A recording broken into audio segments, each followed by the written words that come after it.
Hey guys, it's Shani from collegeplusdesign.co, and today I want to share with you my top 10 study tips that I use to get a 4.0 GPA that can help you guys out too. So if you're in college, studying is kind of hard and nobody really talks about effective study tips. So that's my whole point today. So let's jump in. Tip number 1 is trying to actually understand what you're studying. So when you're taking a test, or when you're studying to take a test, it's super easy to just try to study for the sake of it, just to study and just to pass the test. But what I've found is that it's actually super helpful when you actually understand the information and you find little tips and tricks so that you can remember what's being talked about and really understand what's going on. Tip number 2 is take advantage of school resources and reasonable accommodation if that applies to you. So you're in college, there's tons of resources that you have available in your school, whether that's student tutoring or peer tutoring, whether that's going to the library and getting help, writing your paper, whatever that may be, whatever that may look like for you. Take advantage of professor office hours. Like, there's so many resources that you can take advantage of. Don't let them go to waste. Take advantage of them, and I promise it's going to help you out.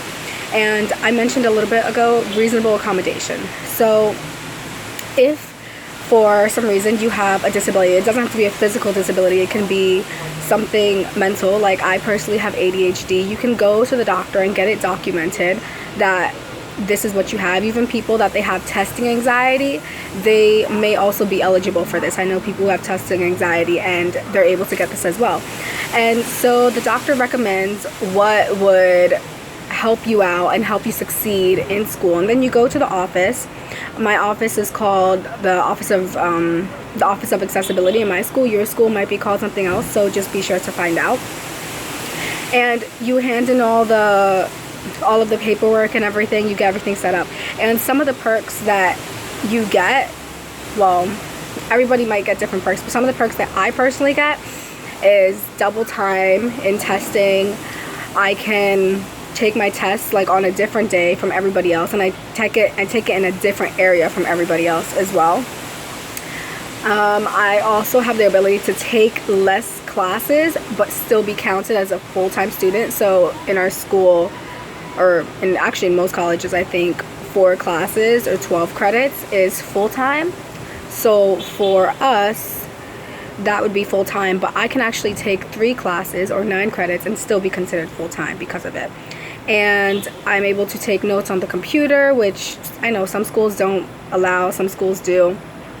And I'm also able to audio record my classes, which has been a huge help. So number 4 is record classes, or at least record test preps. So I know I just said a little bit ago that recording classes is kind of like something that professors don't want you doing, and that's because they think that you're going to leak their private information out to the world. It's like, it's not that big a deal, but to them it is. So what I do with the accommodation is I get a sheet and it gets like signed and I hand it in and they give me a little audio recorder to record it. But if you don't have that, I mean, you can do it on the sneak. That's what I did last semester. I didn't have accommodation.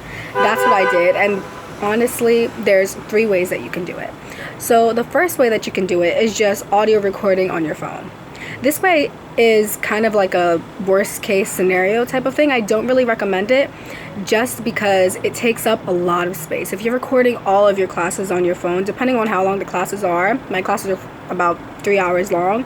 In my last school, they were 4 hours long. So depending on how long your classes are, it can literally like explode your phone. It's horrendous. The second option is if you're able to take notes on a computer, you can just use the voice recording software on your laptop, which I also do from time to time. The third and best way that I personally like is using a digital note-taking software. So I know they have different ones. They have Evernote. They have, I think, another one where you can like write on your tablet and stuff. That's supposed to be super cool. Don't have a tablet, but if you have a tablet, like, look it up. If I find it, I will put it in the link I will put the link in the description box below. But the one that I personally use is Microsoft OneNote. Actually, let me make sure. I think it's OneNote. It might be Note 1. Give me a second. Yeah, Microsoft OneNote. So that's the one that I use, and it's great because you are able to have like the little tabs, so like divided sections of a binder type of thing. So you can have the little tabs, you can label your classes, and you can take the notes for that class and fill in new pages and stuff like that. But the really handy feature is that if you go up into the toolbar, there's a little record button, and you can click record, and it records your classes while you're taking the notes. So it's super handy because you can go back in, you can re-listen, and you can just add to your notes all in one software. So for me, that is the best option. Number 4 is going to be word associations. So this one can be kind of, sorry guys, this one can be kind of funny and kind of weird and kind of embarrassing if you share it with somebody else. But I mean, you don't have to. It's just for you to help you understand what you're learning and remember the tips and tricks. So word association can go, let me think of something. Let's use the word mime. So I want to remember that mimes act. I might do something like, mimes that climb saw a cat and the cat ate a rat that could act. Super weird, doesn't make sense, doesn't have to make sense. It's something that if I say it a couple times and I work on it, it's something that's kind of quirky, and it's going to help me remember that mimes act.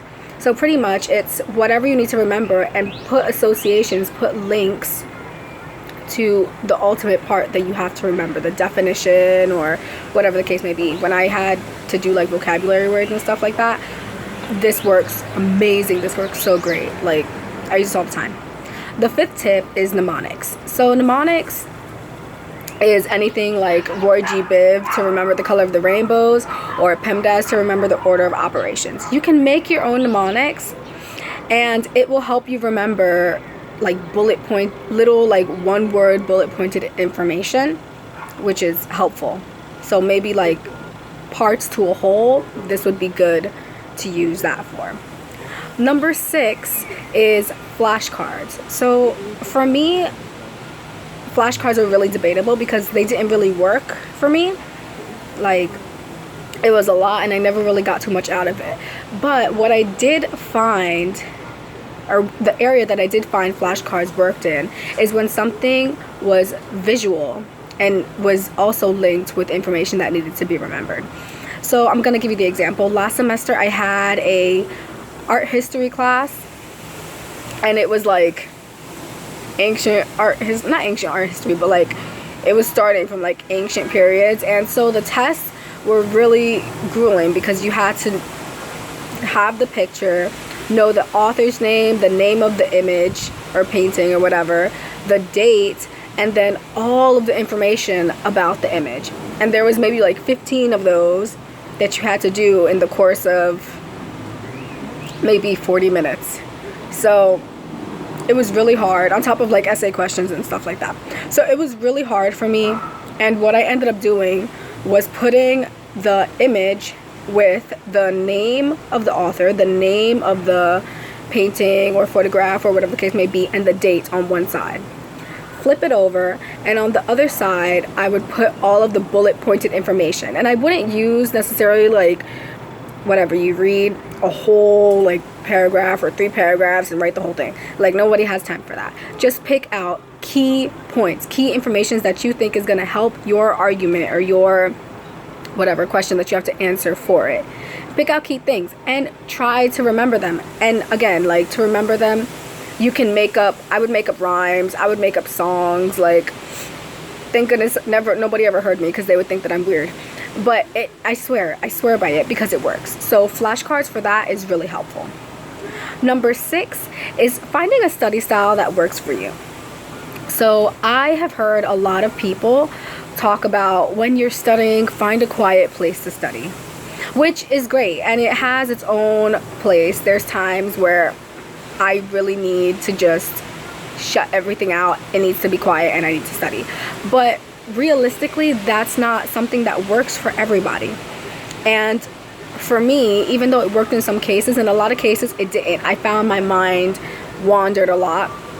I found myself getting distracted. I don't know, maybe it's part of the ADHD, maybe, I don't know. But it just didn't work for me. So something that did work for me was having minimal background noise or minimal chatter. Like, let's say I'm in a library or something and there's like a little bit of chatter going on in the background. It was easier for me to work like that. Or if I'm doing something that doesn't really require like me reading and trying to understand what's happening, like let's say I'm doing like, I don't know, algebra or math, any type of math or artwork or something like that. Something that it would just be like minimal background chatter would work, or like instrumental music, even regular music that I listen to on a daily basis.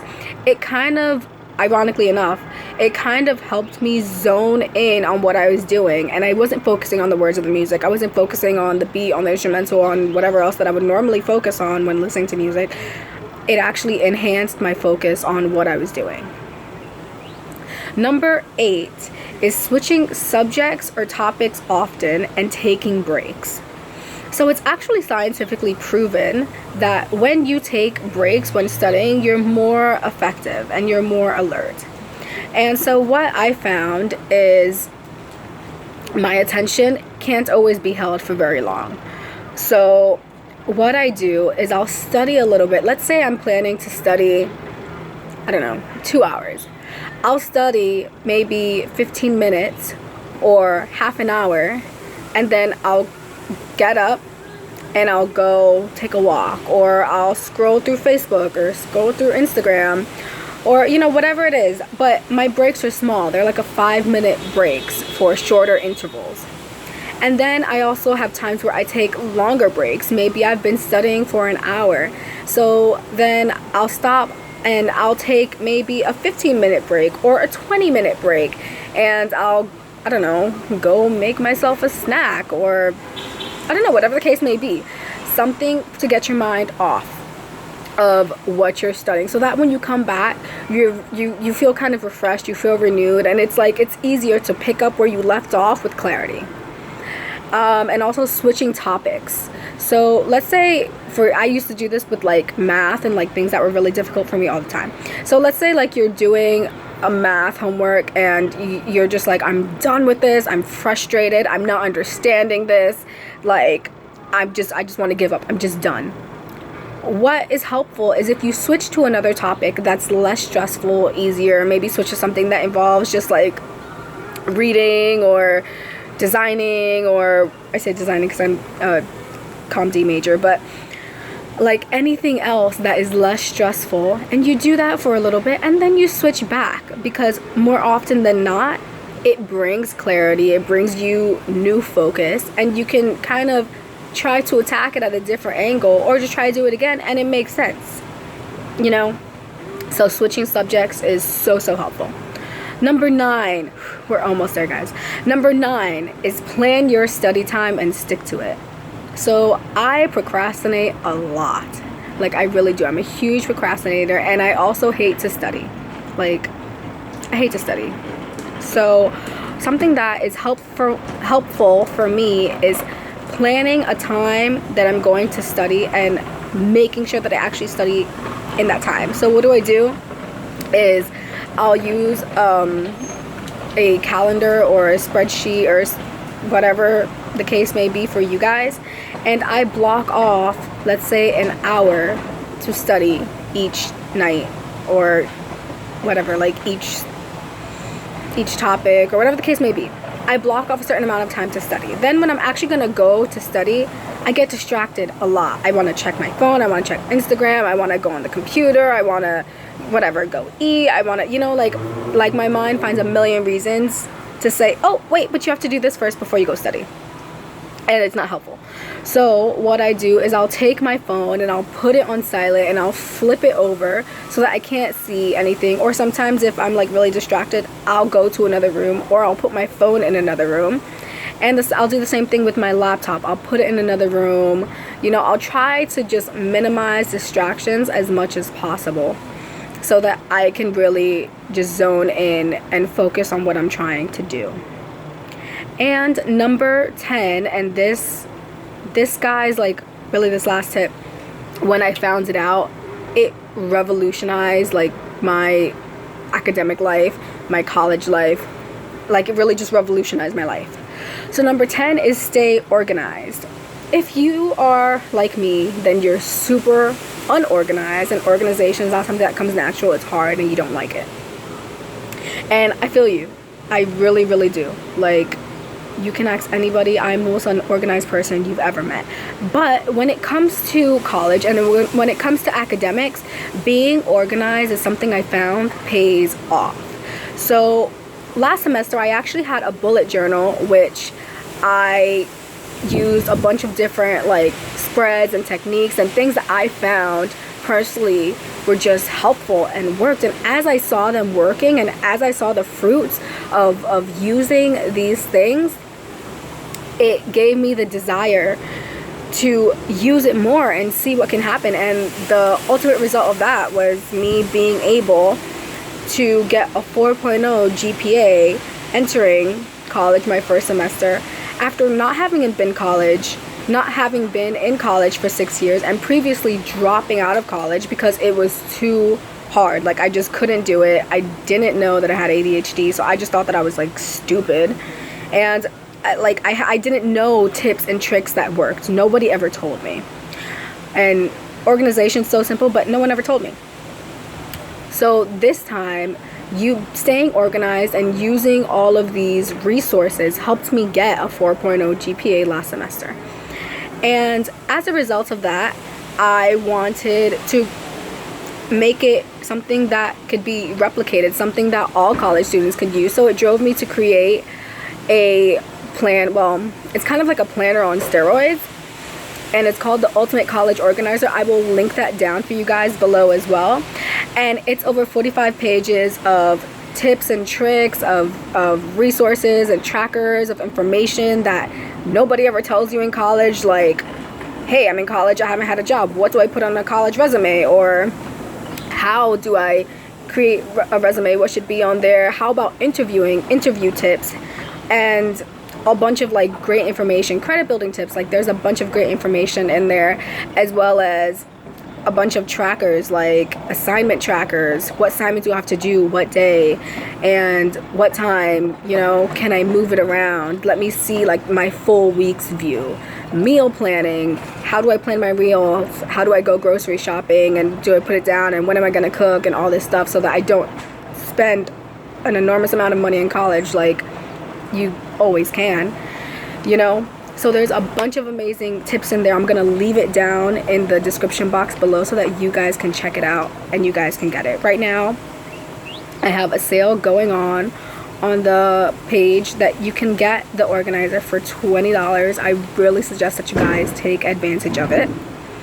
Just email me at the email below and just tell me your top struggle or your biggest struggle that you face in college, and also subscribe to my channel and hit the notification bell, and I'll be able to send you the coupon so that you can get it for 20 bucks. But guys, staying organized with this organizer revolutionized my whole college career, my whole way of thinking, and made it possible for me, who was an ex-college dropout of 6 years and have a disability of ADHD, to get a 4.0 GPA. Like, I can do it, you guys can do it too. So I will see you guys next Thursday. Bye guys.